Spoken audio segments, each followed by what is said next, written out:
Welcome to Vihan Latwal classes. आज हम करेंगे एचसीएफ के सवाल।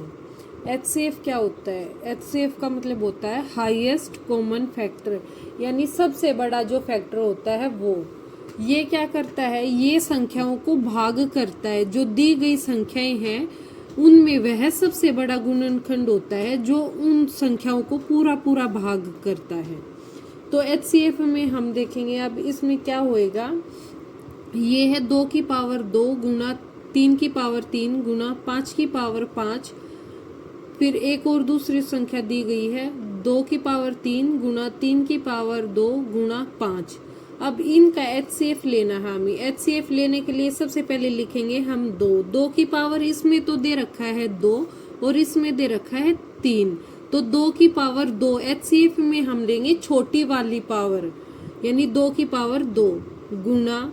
अब 3 की पावर लिखेंगे हम। 3 की पावर छोटी कौन सी है? इसमें तो दे रखा है 3 की पावर 3 और इसमें दे रखा है 3 की पावर 2, तो छोटी हुई 3 की पावर 2, ये लिखेंगे। फिर गुना 5 की लिखेंगे। अब 5 की पावर यहाँ तो दे रखी है 5, यहाँ दे रखी 5 की पावर 0, तो हम ये लेंगे 5 की पावर 0। तो ये हो गया इसका एचसीएफ। आज का हमारा सेकंड क्वेश्चन है x की पावर 3 गुना y की पावर 5 गुना z की पावर 7।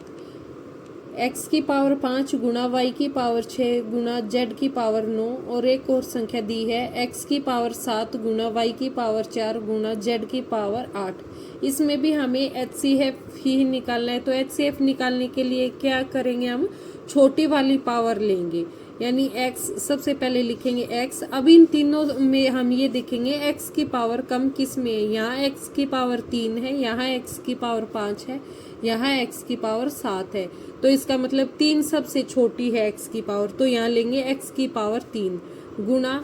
फिर लिखेंगे y की पावर भी देखेंगे किस में छोटी है। यहाँ y की पावर 5 है, यहाँ 6 है और यहाँ 4 है, तो सबसे कम y की पावर 4 है, तो यहाँ लेंगे y की पावर 4 गुना z। अब z की पावर देखेंगे, यहाँ z की पावर 7 है, यहाँ z की पावर 9 है, यहाँ z की पावर 8 है, तो सबसे कम पावर किसकी हुई? z की पावर 7, तो यहाँ लेंगे z की पावर 7। ये हो गया इसका एचसीएफ। आज का हमारा थर्ड क्वेश्चन है 1/2, फिर सेकंड संख्या है 2/3, फिर थर्ड है 3/4, फोर्थ है 4/5। अब इनका हमें एचसीएफ निकालना है। जब संख्याएं बटे में हो तो हम कैसे एचसीएफ निकालेंगे वो देखो। जब संख्याएं बटे में होते हैं तो जो ऊपर वाले होते हैं यानी जो अंश होता है उनका तो हम लेते हैं एचसीएफ, और जो नीचे वाली संख्या होती है यानी जो हर होता है उनका हम लेते हैं एलसीएम।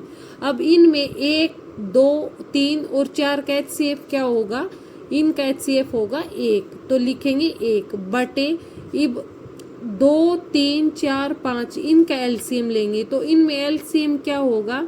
5 और 4 की गुना करेंगे तो कितना हो गया? 20। 20 की गुना 3 से करेंगे तो कितना हो गया? 20 3 60। अब 2 इन्हीं में आ गया, ये 4 में ही आ गया 2, इसलिए इनका एलसीएम हो गया 60। अब जो इन संख्याओं का एचसीएफ आया वो आया 1/60, ये है इसका एचसीएफ। तो ये है इस क्वेश्चन का आंसर। ऐसे ही क्वेश्चन सीखने के लिए पूरी डिटेल से हमारे चैनल को सब्सक्राइब करें, और वीडियो पसंद आई हो तो लाइक, शेयर और सब्सक्राइब करना न भूलें। Thank you for watching.